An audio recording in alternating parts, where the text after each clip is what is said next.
Selanjutnya sambutan oleh Kepala Sekolah SMA Negeri 1 Senagan, Ibu Raudah Fariza. Kepada Ibu Raudah Fariza dipersilakan.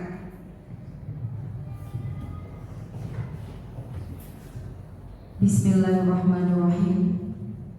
Assalamualaikum warahmatullahi wabarakatuh. Alhamdulillahirabbil alamin. Wassalatu wassalamu ala asrafil anbiya'i wal mursalin wa ala alihi wa sahbihi ajma'in. Pertama-tama puji syukur kita panjatkan kehadiran Allah Subhanahu wa taala sehingga kita masih bisa berhadir di dalam ruangan ini untuk menyaksikan CGP dari SMA Negeri 1 Senagan Angkatan ke-8 Kabupaten Nagan Raya untuk mempresentasikan tentang modul 1.4 penerapan budaya positif di sekolah. Tak lupa juga salawat dan salam marilah kita sanjungkan panggilan Nabi besar Muhammad sallallahu alaihi wasallam. Mudah-mudahan kita terus bisa mendapatkan syafaat beliau, rahmat beliau sampai nanti di hari akhir. Yang saya hormati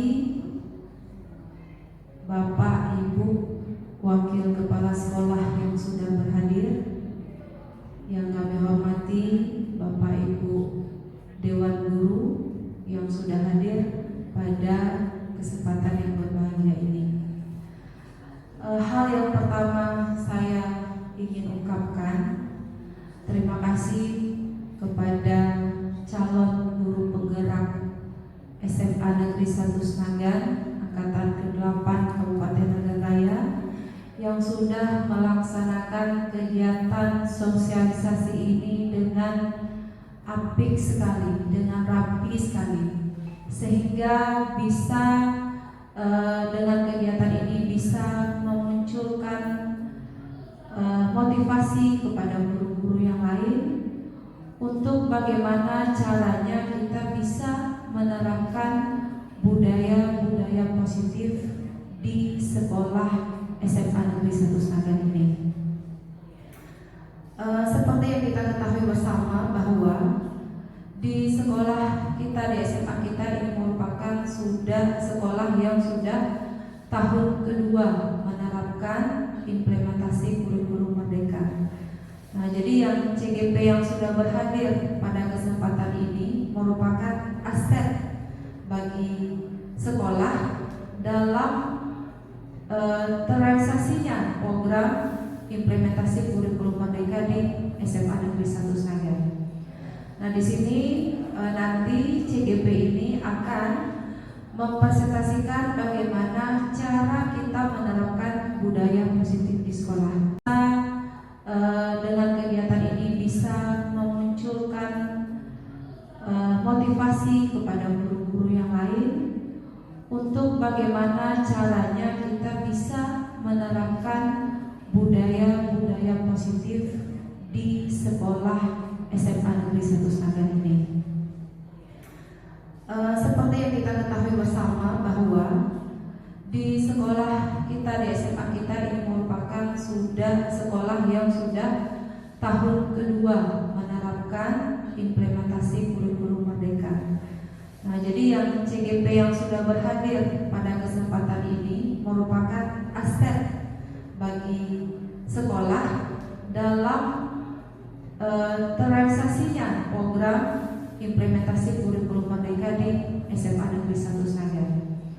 Nah, di sini nanti CGP ini akan mempresentasikan bagaimana cara kita menerapkan budaya positif di sekolah. Karena tujuan utama dari implementasi kurikulum merdeka di sekolah kita itu adalah bisa menciptakan siswa yang memiliki karakter dan sesuai dengan proyek profil pelajar Pancasila. Karena di implementasi kurikulum merdeka tujuannya adalah di samping siswa itu bisa berkarakter, kemudian mencerminkan profil pelajar Pancasila. Nah, di mana nanti pada waktu dipresentasikan yang budaya positif itu merupakan salah satu program yang akan kita laksanakan di sekolah kita bersama, sehingga visi misi dan dari sekolah kita itu bisa terrealisasi, bisa tercapai dengan semaksimal mungkin. Nah, kemudian Bapak Ibu, nanti marilah kita dengarkan bersama-sama. Kemudian alhamdulillah program dari budaya positif ini yang akan disampaikan oleh CGP nanti itu akan kita terapkan di sekolah kita. Jadi mohon kerjasamanya Bapak Ibu. Mudah-mudahan nanti apa yang disampaikan sama CGP, tujuannya bagaimana sistem perencanaannya, kemudian pelaksanaan kita seperti apa, kemudian evaluasi kita seperti apa, apabila ada kendala nanti bagaimana kita menindaklanjuti program budaya positif tersebut, sehingga kedepannya kita terus bisa menerapkan budaya positif yang sudah nanti dipaparkan, kemudian terus kita melakukan perbaikan-perbaikan guna mewujudkan visi di sekolah kita, yaitu menciptakan siswa yang cerdas, kemudian memiliki karakter sesuai dengan profil pelajar Pancasila, sehingga impian yang kita harapkan, cita-cita kita itu bisa terwujud dengan sempurna. Jadi saya mengajak selaku kepala sekolah, mengajak Bapak Ibu agar nanti kita bisa sama-sama memperhatikan budaya positif yang disampaikan oleh CGP kita, kemudian kita rencanakan seperti apa pelaksanaan di sekolah, kemudian kita laksanakan secara bersama. Nah, baiklah, untuk menghemat waktu, mungkin itulah sekedar kata sambutan dari saya. Kami akhiri, wabillahi taufiq wa hidayah. Wassalamualaikum warahmatullahi wabarakatuh.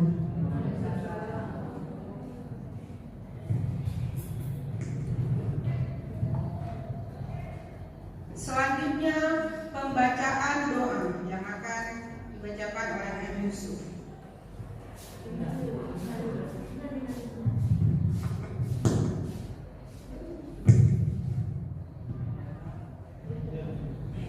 Assalamualaikum warahmatullahi wabarakatuh. A'udzu billahi minasy syaithanir rajim. Bismillahirrahmanirrahim. Alhamdulillahi rabbil alamin hamdan yuwafi ni'amahu wa yukafi'u mazidah. Ya Rabbana lakal hamdu kama yanbaghi li jalali wajhikal karim wa 'azimi sultanik. Allahumma shalli ala sayyidina Muhammad wa ala alihi wa sahbihi wa barik wa sallim. Allahumma ahsin 'aqibatana fil umuri kulliha wa ajirna min khizyi dunya wa 'adzabil akhirah. Allahumma inna nas'aluka ridhaka wal jannata wa na'udzu bika min sakhatika wan nar. Allahumma innaka 'afuwwun karimun halimun tuhibbul 'afwa fa'fu 'anna ya Allah ya Karim. Allahumma ighfir lana dhunubana wa liwalidina warhamhuma kama rabbayana shaghira. Wa li jami'il muslimina wal muslimat wal mu'minina wal mu'minat al ahya'i minhum wal amwat innaka 'ala kulli syai'in qadir. Allahumma rabbana taqabbal minna innaka antas sami'ul 'alim wa tub 'alaina innaka antat tawwabur rahim. Allahumma inna nas'aluka salamatan fid din wa 'afiyatan fil jasadi wa ziyadatan fil 'ilmi wa barakatan fil rizqi wa taubatan qabla al-maut wa rahmatan 'inda al-maut wa rahmatan 'inda al-maut wa maghfiratan ba'da al-maut. Allahumma hawwin 'alaina fi sakaratil maut wan najati minan nar wal 'afwa 'inda al-hisab. Rabbana atina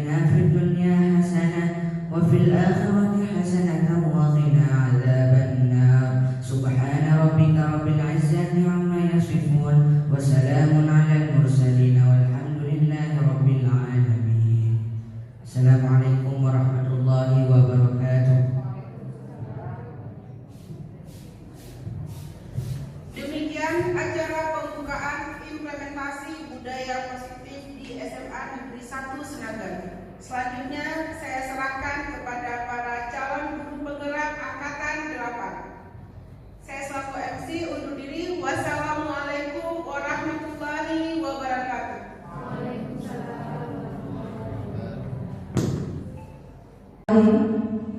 Assalamualaikum warahmatullahi wabarakatuh. Alhamdulillah, puji dan syukur marilah sama-sama kita panjatkan kehadirat Allah Subhanahu wa taala. Pada siang ini kita telah dapat hadir di sini dalam rangka sosialisasi dari calon guru penggerak kita, Ibu Marhamah SPV. Kemudian salawat dan salam tak lupa pula kita sanjungkan kepada Nabi kita Muhammad SAW yang telah membawa umatnya dari alam kebodohan ke alam yang berilmu pengetahuan. Yang kami hormati di sini Ibu Marhamah selaku pemateri kita, kemudian yang kami hormati Bapak dan Ibu guru yang telah berhadir. Baik, untuk selanjutnya langsung saja ke poin inti, yaitu sosialisasi tentang budaya positif yang akan disampaikan oleh Ibu Marhamah SPD. Kepada Ibu dipersilakan. Assalamualaikum warahmatullahi wabarakatuh. Terima kasih atas kesempatan yang diberikan. Terima kasih juga kepada Bapak Ibu Dewan Guru yang telah hadir pada acara diseminasi modul 1.4 budaya positif. Nah, budaya positif di sini adalah merupakan salah satu tugas dari calon guru penggerak angkatan 8 Kabupaten Nagan Raya. Di sini saya ingin menjelaskan tentang budaya positif. Nah, mungkin sebelum saya mulai tentang budaya positif, sebelumnya ada Bapak Ibu yang ketahui apa itu budaya positif. Ya, silakan Ibu Wayani. Budaya positif adalah suatu kebiasaan yang dilakukan terus-menerus untuk menumbuhkan karakter peserta. Ya, bagus sekali. Ya, benar sekali. Budaya positif itu adalah salah satu kebiasaan untuk membangun kebiasaan baik pada peserta didik, di mana kebiasaan baik itu nantinya akan menjadi budaya atau menjadi kebiasaan yang seharusnya dilakukan. Nah, pada modul budaya positif kali ini kita lihat arti dari budaya positif itu dari istilah bahasanya. Nah, dari bahasa disiplin, ya. Jadi salah satu contoh budaya positif itu adalah disiplin. Disiplin ini mengandung arti belajar. Nah, disiplin diri ini membuat orang menggali potensinya menuju sebuah tujuan apa yang dia hargai. Nah, di sini kita ingin membicarakan tentang budaya positif. Budaya positif itu di sini saya mengambil contoh tentang disiplin atau sikap dan tingkah laku yang dimiliki oleh setiap peserta didik. Nah, di sini saya ingin mengambil suatu contoh, ya. Jadi kita ibaratkan di sini kita melihat sebuah paradigma sebelum kita masuk ke pembahasannya. Nah, di sini ada dua orang, misalkan guru dengan teman di sampingnya. Jadi di sini ada seorang teman itu mengambil, dia menyediakan secari kertas. Di dalam kertas itu dia tuliskan sesuatu yang bermakna, kemudian dia genggam. Nah, mungkin ini bisa menjadi gambaran kepada kita. Ketika kita menggenggam sesuatu yang berharga, ada di tangan kita. Nah, ketika ada teman di samping kita ingin memaksa kita untuk membuka kepala tangan kita, apa yang terjadi Bapak Ibu? Kira-kira apa? Coba Ibu Novia. Kalau misalnya kita punya sesuatu yang berharga dalam diri kita, atau yang kita simpan dalam sebuah kepala tangan kita, kemudian teman kita meminta supaya kita membuka kepala tangan kita. Kira-kira bagaimana tanggapannya? Apakah mau sesuatu yang sangat berharga yang kira-kira tidak boleh diketahui oleh orang lain? Iya, benar sekali ya. Jadi sesuatu yang berharga dalam diri kita itu tidak bisa kita berikan begitu saja kepada orang lain. Kita pasti punya hak untuk mempertahankan itu. Nah, jadi di sini apa kaitannya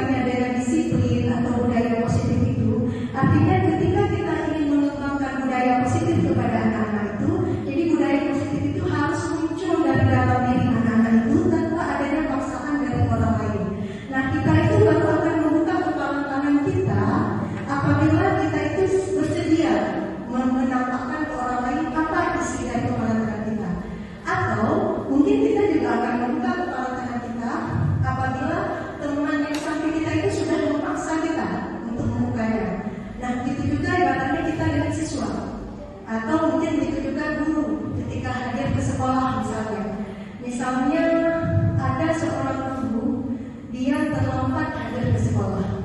Kemudian kita tanyakan kepada guru tersebut, kenapa guru tersebut bisa terlambat hadir ke sekolah? Kira-kira jawabannya apa ya? Bukan dia, kira-kira jawabannya. Mungkin atau Ustaz Gani, kira-kira jawabannya kalau guru terlambat pasti mungkin takut atau gimana? Ya, ya benar sekali. Takut akan hukuman. Nah, jadi ini artinya guru itu pada saat dia melaksanakan tugas atau begitu juga dengan siswa, berarti dia itu karena takut akan sesuatu, ya, karena takut akan hukuman. Nah, yang seperti itu bisa kita lihat pada slide di sini. Jadi kalau hukuman itu sifatnya itu jangka panjang. Nah, kalau konsekuensi, misalnya ada salah satu murid yang tidak mau mengerjakan PR, kemudian kita minta kepada murid tersebut untuk mengerjakan PR-nya itu pada jam istirahat. Nah, itu namanya konsekuensi. Dia itu, kalaupun dia merasa kesal, itu hanya sifatnya sementara dan masih ada manfaatnya. PR-nya terselesaikan. Itu beda hukuman dan konsekuensi. Kalau restitusi, nah sebenarnya memang yang diharapkan kepada kita itu kita bisa melakukan restitusi. Restitusi itu adalah kalau kita bandingkan antara hukuman, konsekuensi, dan restitusi, hukuman itu namanya identitasnya itu gagal. Kita memberi hukuman kepada siswa tapi dalam kategori gagal, tidak akan menimbulkan apapun dari siswa dan kita juga tidak akan mendapatkan apapun. Tapi kalau disiplin konsekuensi itu, kita masih ada, misalnya seperti tadi, paling enggak siswa itu PR-nya siap. Nah, kalau restitusi itu merupakan pilihan untuk menguatkan murid dalam jangka waktu panjang. Jadi misalnya tadi ada siswa yang nggak bisa mengerjakan PR. Kalau konsekuensi itu dia mengerjakan PR hanya karena kita suruh pada jam istirahat. Tetapi kalau restitusi itu dia pasti akan mengerjakan PR dan tidak akan pernah lupa lagi terhadap tugas PR-nya itu. Jadi kita menimbulkan motivasi intrinsik dalam diri siswa itu. Itu namanya restitusi. Nah, apa Bapak Ibu sudah paham semua tentang pengertian restitusi? Mungkin ada yang masih belum jelas. Silakan. Ibu Wahyuni, silakan. Terima kasih Bapak Ibu. Tadi kan Ibu menyampaikan tentang hukuman dan bentuknya restitusi. Saya masih belum paham bagaimana jenis hukumannya, bentuk dari restitusi itu. Ya, baik. Terima kasih kepada Ibu Wahyuni. Jadi restitusi atau apa itu restitusi? Restitusi itu adalah proses menciptakan kondisi bagi murid untuk memperbaiki kesalahan mereka. Nah, seperti tidak mengerjakan PR tadi, dia akan memperbaiki bahwa untuk kedepannya itu dia tidak akan mengulangi lagi kesalahan yang sama. Nah, sehingga mereka bisa kembali pada kelompok mereka dengan karakter yang lebih kuat. Nah, itu namanya restitusi. Tadi kita sudah membahas tentang disiplin positif dan nilai-nilai kebajikan universal. Kemudian kita tadi juga sudah membahas tentang teori motivasi, yang tadi ada teori eksternal dan ada teori internal. Kemudian tentang hukuman dan sekarang tentang penghargaan dan restitusi. Baiklah, sekarang kita akan melihat teori tentang penghargaan dan restitusi.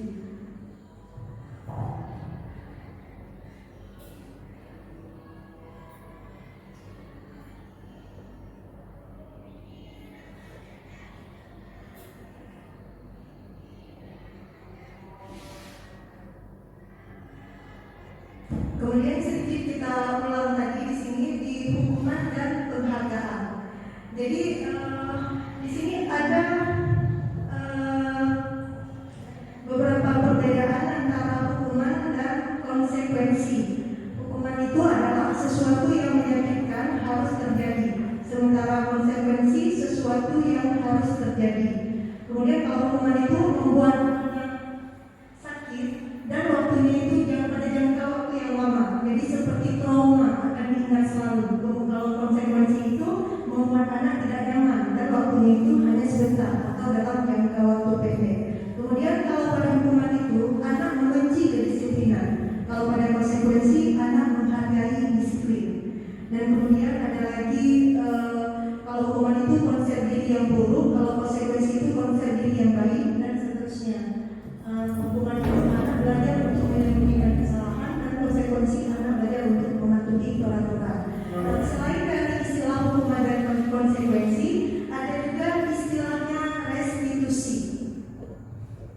Mungkin sebelum saya lanjutkan itu ada Bapak Ibu dulu yang ingin bertanya. Ya, Ibu Yuni silakan. Assalamualaikum warahmatullahi wabarakatuh. Waalaikumsalam warahmatullahi wabarakatuh. Saya ingin menanyakan tentang perbedaan antara hukuman, konsekuensi, dan restitusi. Itu contohnya bagaimana? Ya, baik. Terima kasih atas pertanyaannya. Ada beberapa perbedaan antara hukuman dan konsekuensi dan juga dengan restitusi. Nah, kalau tindakan guru yang seperti bisa kita lihat pada slide berikut ini, misalnya siswa berbuat kesalahan, kemudian kita memberi hukuman kepada siswa untuk mencatat 100 kali di dalam buku kalimatnya, saya tidak akan terlambat lagi. Seperti itu. Nah, itu contohnya hukuman. Artinya sesuatu yang kita berikan kepada siswa itu tidak ada manfaatnya. Contohnya seperti itu. Atau seperti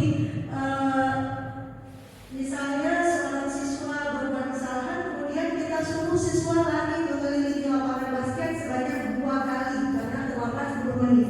Terlambatnya 10 menit, tapi dia harus melakukan kesalahan mengelilingi lapangan basket. Seperti kita ketahui lapangan basket itu kan kecil, Bapak Ibu. Nah, itu hukuman.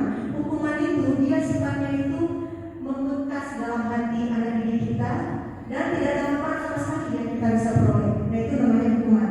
Nah, kalau konsekuensi itu masih ya baiklah, tadi kita sudah belajar tentang restitusi dan apa itu restitusi. Nah, kemudian kita lihat restitusi itu ada beberapa ciri dari restitusi. Yang pertama, bukan untuk menebus kesalahan, namun untuk belajar dari kesalahan. Yang kedua, untuk memperbaiki hubungan. Yang ketiga, adanya tawaran, bukan paksaan. Jadi kalau paksaan itu namanya hukuman, tapi kalau restitusi itu bukan sebagai suatu paksaan. Yang keempat, restitusi menuntut untuk melihat ke dalam diri. Kemudian yang kelima, restitusi mencari kebutuhan dasar yang mendasari tindakan. Sebagai yang kita ketahui bahwa ada beberapa kebutuhan dasar manusia. Kemudian restitusi diri adalah cara yang paling baik. Restitusi fokus pada karakter, bukan pada tindakan, dan restitusi fokus pada solusi. Kemudian restitusi mengembalikan murid yang berbuat salah pada kelompoknya. Nah, itu ciri-ciri dari restitusi. Sebelum kita lanjutkan ke keyakinan, mungkin masih ada yang mau ditanyakan tentang restitusi? Tidak ada ya? Ya. Kalau tidak ada, kembali kita menjelaskan tentang keyakinan. Tadi sekilas kita juga sudah membahas tentang keyakinan, bahwa keyakinan itu dimulai dari peraturan kelas, kemudian ada keyakinan kelas, lingkungan positif, kemudian baru lahirlah budaya positif.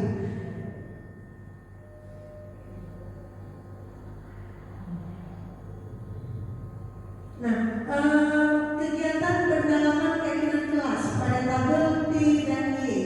Nah, di sini sudah nampak jelas bahwa ada tabel T dan Y. Kemudian ada hormat, terdengar, satu orang berbicara. Yuk, saya bantu, kita bisa selesaikan ini bersama.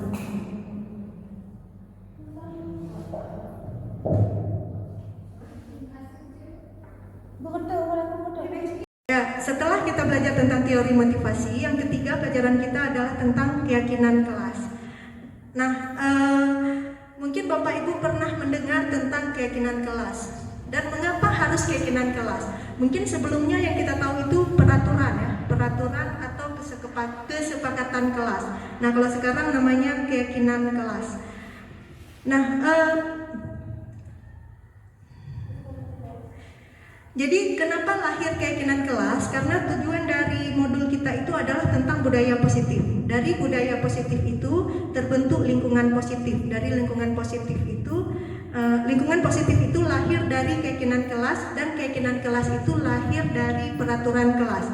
Jadi peraturan kelas dulu, kalau kita balik, kemudian keyakinan kelas, lingkungan positif, baru lahir budaya positif. Itu pentingnya dengan keyakinan kelas. Keyakinan kelas atau kesepakatan kelas itu misalnya kami guru dan murid saling menyayangi, misalnya itu untuk poin keyakinan pertama.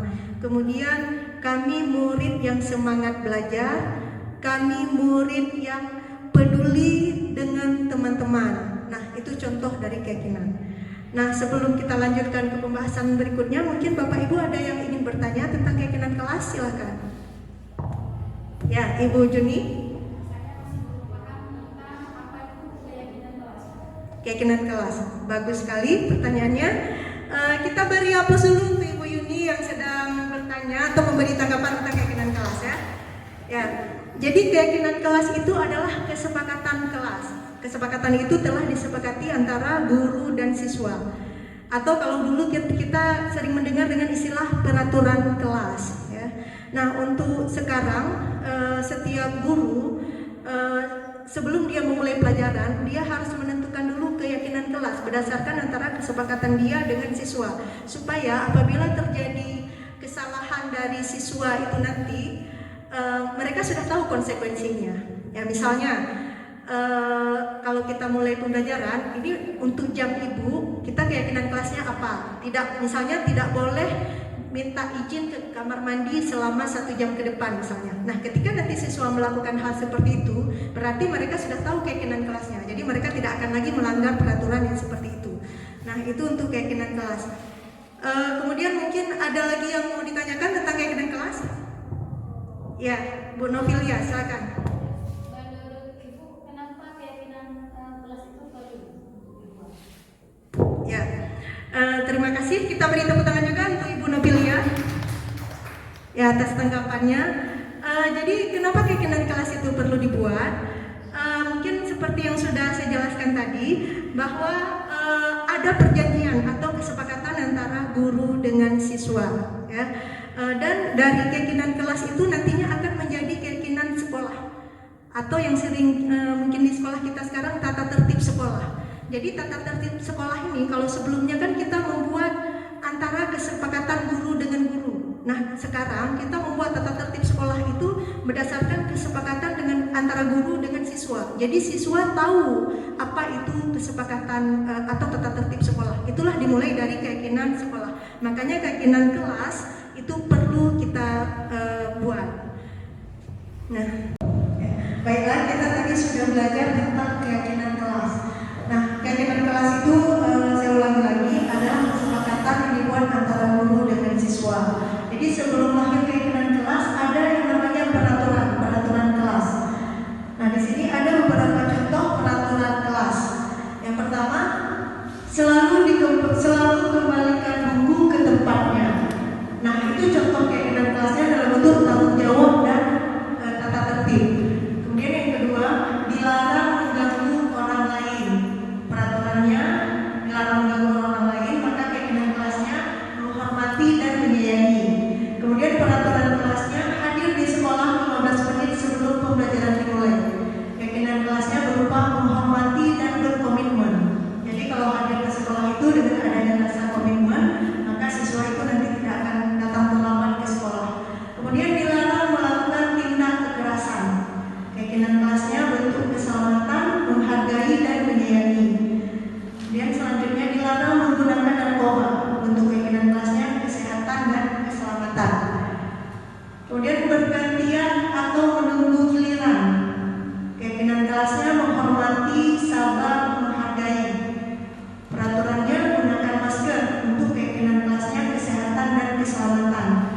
Kemudian jangan berlari di kelas atau koridor. Bentuk keyakinan kelasnya keselamatan, keamanan dan menghargai. Nah, kenapa diperlukan peraturan kelas dulu? Karena peraturan kelas itulah nanti lahirnya keyakinan. Dengan adanya keyakinan dalam diri siswa, maka mereka nanti akan menimbulkan motivasi intrinsik untuk tidak melanggar dari keyakinan kelas tersebut. Nah, untuk keyakinan kelas ini sudah selesai. Sebelum kita masuk ke pembelajaran yang keempat, apakah ada yang kurang jelas tentang keyakinan kelas? Sudah jelas semuanya ya, terima kasih. Sekarang kita lanjutkan tentang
Di sini ada satu contoh kasus.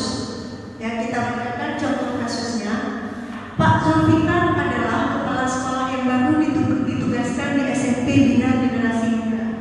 Sejak kedatangannya di sekolah itu, Pak Zulfikar mencoba untuk menyesuaikan diri dengan lingkungan di sekolah tersebut. Sebagian besar guru-guru dapat menerima kehadiran Pak Zulfikar. Namun ada beberapa guru yang selalu bereaksi negatif pada kebijakan-kebijakannya dan dengan frontal mengemukakannya di rapat guru mingguan. Salah satunya Pak Malik. Dalam rapat guru mingguan, Pak Malik seringkali mempertanyakan kebijakan-kebijakan yang diambil oleh Pak Zulfikar tanpa argumen yang kuat.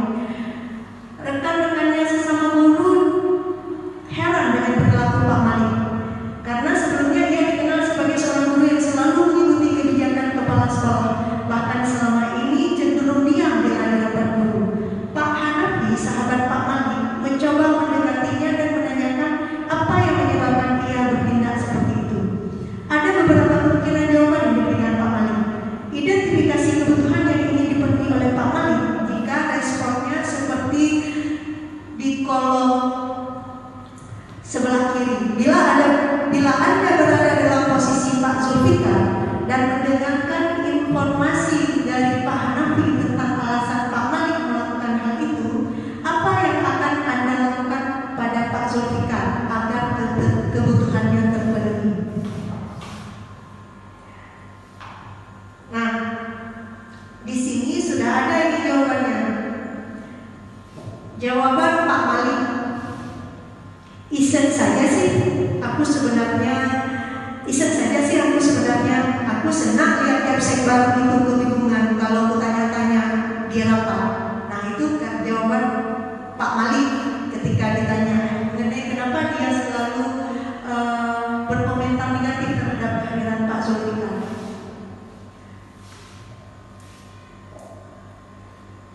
Nah, kemudian kebutuhan yang ini berarti kebutuhan Pak Malik itu kesenangan. Kira-kira kalau tindakan Bapak Ibu ini bagaimana? Ini di sini diminta apa yang akan Anda lakukan pada Pak Zulfikar agar kebutuhannya terpenuhi. Bila Anda berada dalam posisi Pak Zulfikar, saya ulangi lagi, bila Anda berada dalam posisi Pak Zulfikar dan mendengar informasi dari Pak Hanafi tentang alasan Pak Malik melakukan hal itu, apa yang akan Anda lakukan pada Pak Zulfikar agar kebutuhannya terpenuhi? Kira-kira apa yang Bapak Ibu?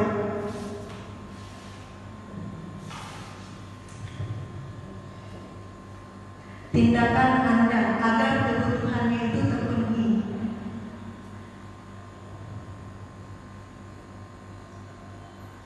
Nah, di sini yang pertama kebutuhan kesenangan. Berarti Pak Malik ini dia dari 5 kebutuhan dasar tadi dia kurang kebutuhan kesenangan. Nah, berarti tindakan kita ini gimana supaya Pak Malik tidak melakukan itu lagi? Kemudian selain kebutuhan kesenangan, alasan Pak Malik itu ya biar dia kenal sama aku dan ya. Tadi kita sudah melihat kasus Pak Zulfikar. Tadi kita juga sudah mengisi di kolom tindakan Anda tentang sikap Pak Malik terhadap kasus Pak Zulfikar. Nah, sekarang kita lanjutkan tentang dunia berkualitas, modul pembelajaran berikutnya. Nah, dunia berkualitas itu adalah tempat khusus yang ada dalam pikiran kita, tempat Anda menyimpan gambaran representasi dari semua yang Anda inginkan. Jadi dalam setiap manusia itu, di dalam pikiran kita itu ada yang namanya dunia berkualitas, yaitu tempat kita menyimpan memori yang menyenangkan bagi kita. Nah, dunia berkualitas itu dia lebih unik dan personal. Artinya dunia berkualitas itu hanya kita yang tahu tentang dunia kita, apa yang menyenangkan itu yang ada dalam pikiran kita. Kemudian untuk masuk ke dunia berkualitas itu syaratnya adalah bahwa sesuatu itu harus terasa sangat baik bagi kita dan memenuhi setidaknya satu atau lebih kebutuhan dasar kita. Nah, kebutuhan dasar kita tadi sebagaimana kita ketahui bahwa ada 5 kebutuhan dasar manusia. Nah, di dalam dunia berkualitas itu, dunia berkualitas kita itu diisi oleh satu atau lebih kebutuhan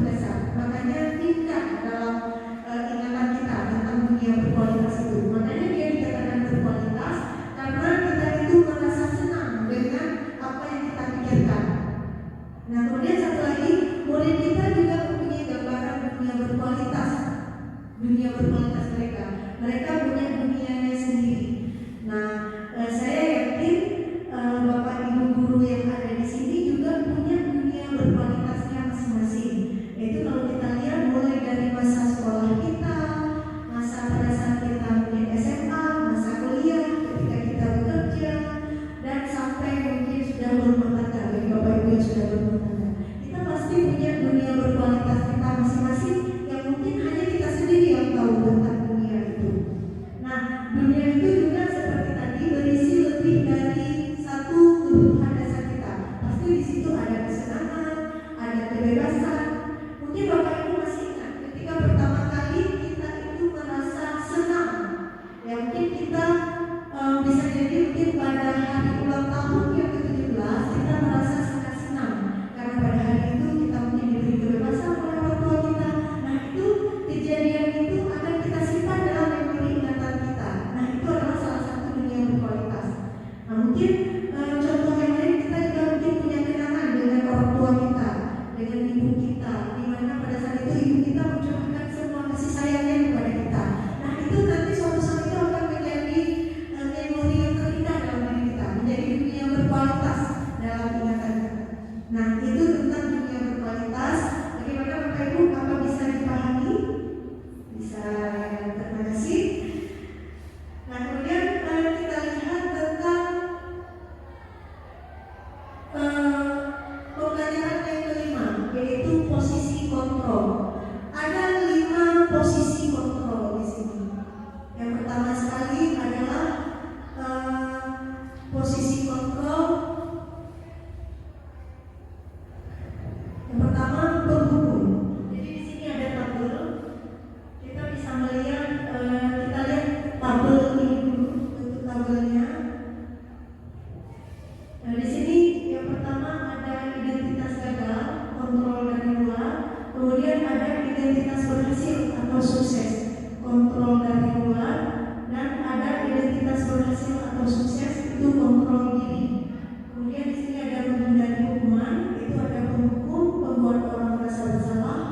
Kemudian pada identitas berhasil kontrol dari luar itu ada mengharapkan imbalan atau ketergantungan pada orang lain. Dan ada identitas berhasil menghargai diri sendiri. Nah sekarang saya mencoba menjelaskan makna dari tabel ini. Yang pertama posisi kontrol. Posisi kontrol itu katanya ada 5. Yaitu yang pertama sebagai penghukum, membuat orang merasa bersalah, teman, pemantau, dan manajer. Nah ini maksudnya posisi kontrol yang digunakan guru terhadap murid, atau bisa juga dari orang tua kepada anak-anaknya. Posisi kontrol sebagai yang 5 posisi kontrol ini. Ini contohnya di sini sebagai guru dengan muridnya. Yang pertama dilihat dari motivasinya. Guru berbuat pada, kalau posisi kontrol guru itu sebagai penghukum, ya, maka guru itu akan menghakimi, menunjuk, menyakiti dan menyindir siswanya. Yaitu apabila posisi guru sebagai penghukum. Misalnya ada seorang siswa yang menggunakan sepatu warna putih, ya, seharusnya kan misalnya aturan sekolah kita itu sepatunya warna apa Bapak Ibu? Warna hitam, benar sekali. Kalau posisi guru itu sebagai penghukum,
siswa itu. Berarti siswa itu kan hasilnya dia akan merasa bersalah juga tuh. Ada yang lihat nah, itu berarti identitasnya berhasil memang, tetapi faktornya itu masih kontrol dari luar. Artinya mengharapkan imbalan atau ketergantungan pada orang lain. Misalnya siswa ini dia besoknya itu akan menggunakan sepatu hitam karena takut dilihat sama guru dalam pikirannya, nggak berani lagi pakai sepatu warna putih. Kemarin ibu itu pantau dia, padahal saya udah diam-diam jalan, ternyata itu masih tahu dia saya pakai warna putih. Nah itu dia akan berubah untuk menggunakan sepatu warna hitam, tetapi sifatnya itu karena takut ibu itu ada dipantau sama guru itu. Nah ya, begitu juga dengan teman. Dia mungkin akan berubah pelakunya untuk pakai sepatu warna hitam itu, tetapi karena merasa guru itu sebagai teman, itu masih berhasil. Artinya siswa itu nggak akan lagi pakai sepatu warna putih, tetapi faktornya dari luar.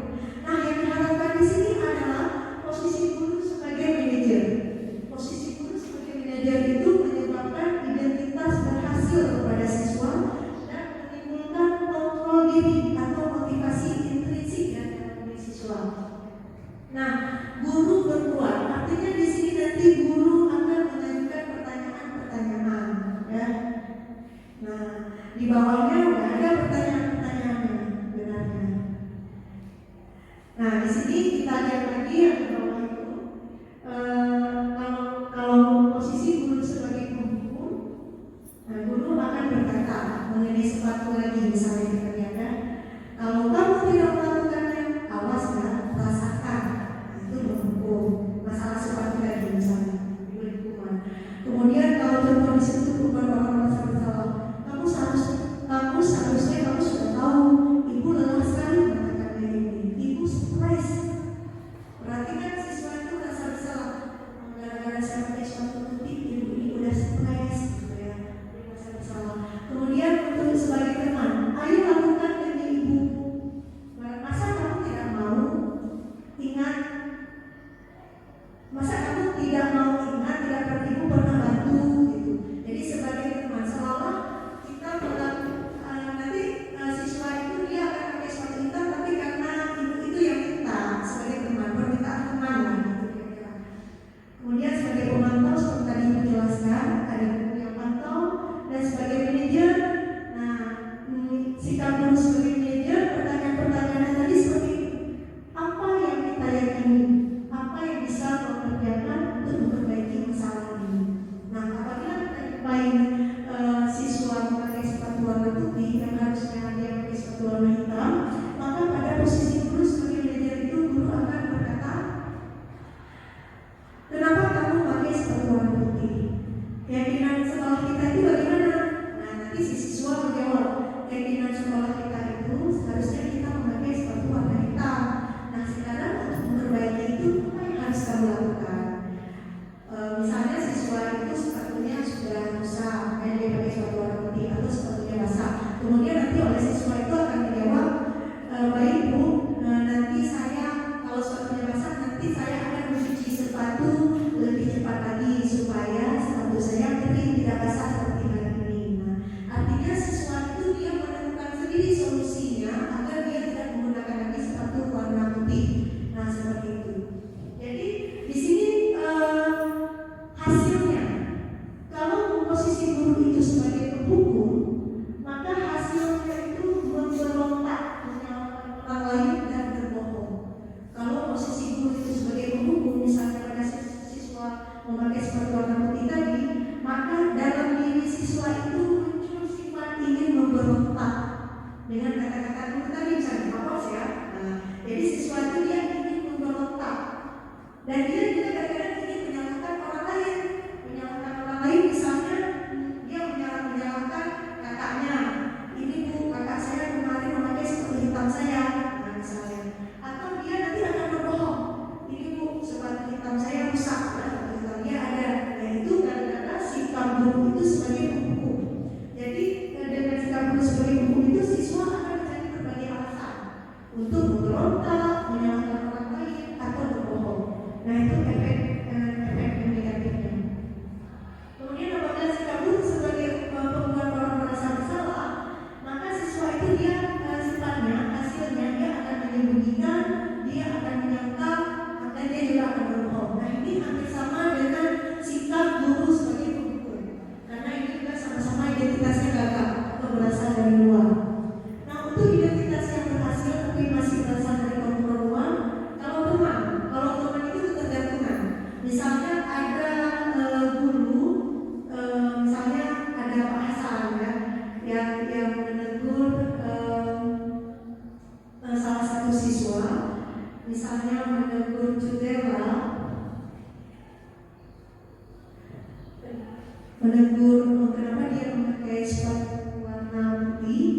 Nah nanti ketika siswa ini nggak ketemu dengan Pak Hasan, dia akan pakai warna putih lagi. Nah itu namanya ketergantungan. Jadi dia hanya takut pada guru yang satu saja. Misalnya ada Pak Hasan, dia takut dengan Pak Hasan saja, tapi dengan guru lain enggak. Itu ketergantungan. Pemantau begitu juga hampir sama. Dia bisa menyesuaikan diri bila diawasi. Jadi bila ada guru yang pantau, ya dia gunakan sepatu hitam. Bila tidak ada guru, dia pakai sepatu putih lagi. Dan yang paling efektif adalah posisi guru sebagai manajer. Itu akan mengeluarkan pribadinya. Karena dari tadi dia sudah berjanji pada dirinya sendiri bahwa lain kali dia itu akan misalnya mencuci sepatunya lebih cepat, gitu ya. Sehingga itu akan mengeluarkan pribadinya untuk tidak mengulangi lagi hal yang sama. Kemudian di sini ada kaitan antara 5 posisi kontrol dengan dunia berkualitas. Apa hubungannya? Kalau posisi kontrol guru sebagai pembuku, maka boleh meletakkan guru di luar dunia berkualitas. Nah, kalau nanti Bapak Ibu guru menempatkan posisinya sebagai pemberi hukuman, maka posisi Bapak Ibu itu tidak ada dalam dunia berkualitasnya siswa. Kenapa? Karena dunia berkualitasnya siswa itu berisi tentang hal-hal yang menarik. Sementara kalau siswa itu merasa diberi hukuman oleh seorang guru, maka siswa itu akan menimbulkan rasa benci atau kesal terhadap guru itu. Dan pasti guru itu tidak ada dalam dunia berkualitasnya. Nah, kalau posisi perempuan orang merasa bersalah, murid meletakkan guru di dalam dunia berkualitas. Murid sudah meletakkan guru di dalam dunia berkualitas, tetapi perasaan murid pada saat itu dia akan merasa bersalah. Karena kalau kalimat di sini, akibat dia pakai sepatu itu membuat ibu gurunya stres. Jadi dia akan tertrauma selalu dengan perkataan guru tersebut, merasa bersalah. Kemudian posisi sebagai teman, murid meletakkan guru sebagai orang yang sangat penting di dunia berkualitasnya.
Nah, ini ada tabel.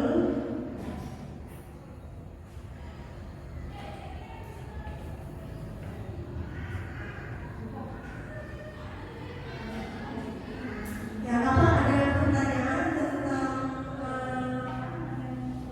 tentang 5 posisi kontrol? Ada pertanyaan?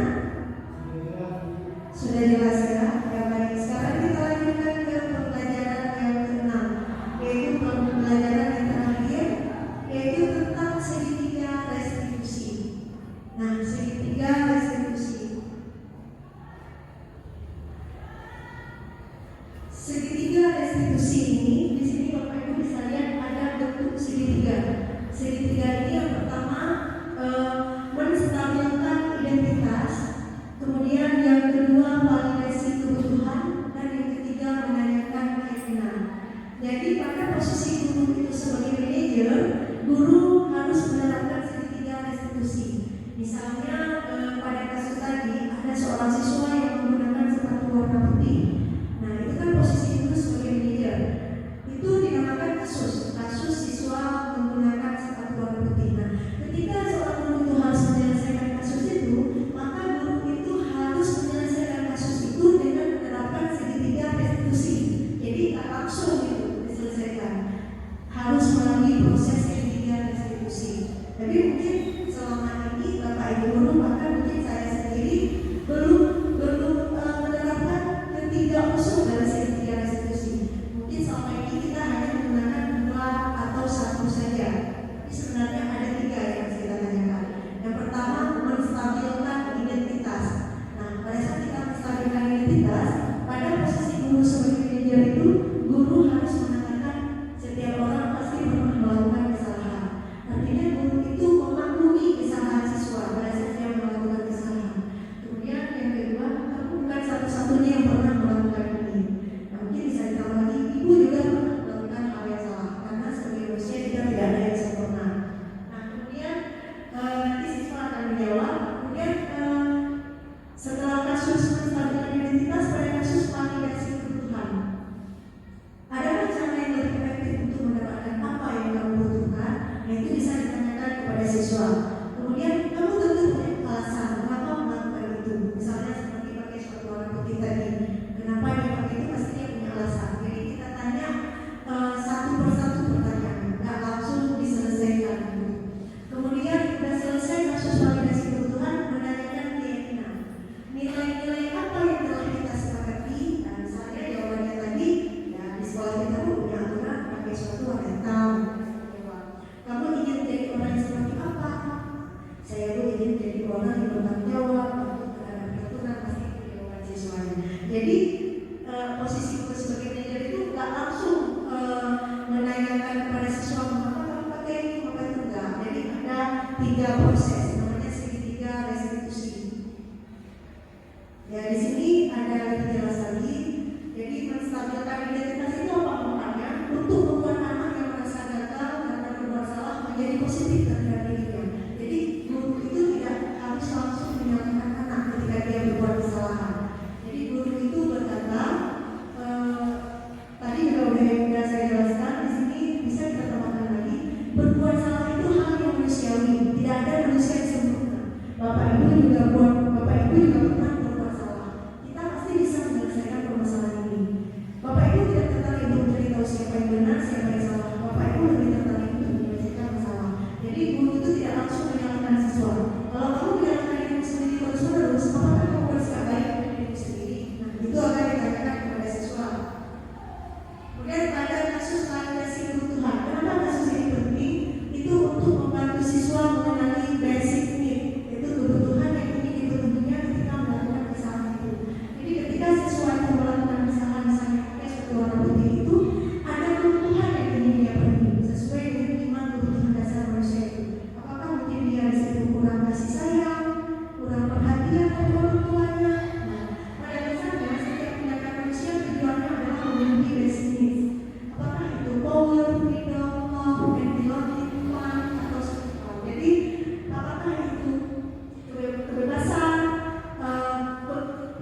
Assalamualaikum warahmatullahi wabarakatuh. Perkenalkan, nama saya Zahratul Maula. Saya dari kelas 3 IPA 4, berasal dari sekolah SMA Negeri 1 Senagan. Saya senang sekali dengan adanya penerapan keyakinan kelas yang telah diterapkan oleh Ibu Marhamah. Karena dengan adanya keyakinan kelas ini dapat meningkatkan motivasi dalam pembelajaran dan dapat membentuk kesepakatan antara guru dan siswa. Sukses terus Ibu Marhamah. Wassalamualaikum warahmatullahi wabarakatuh.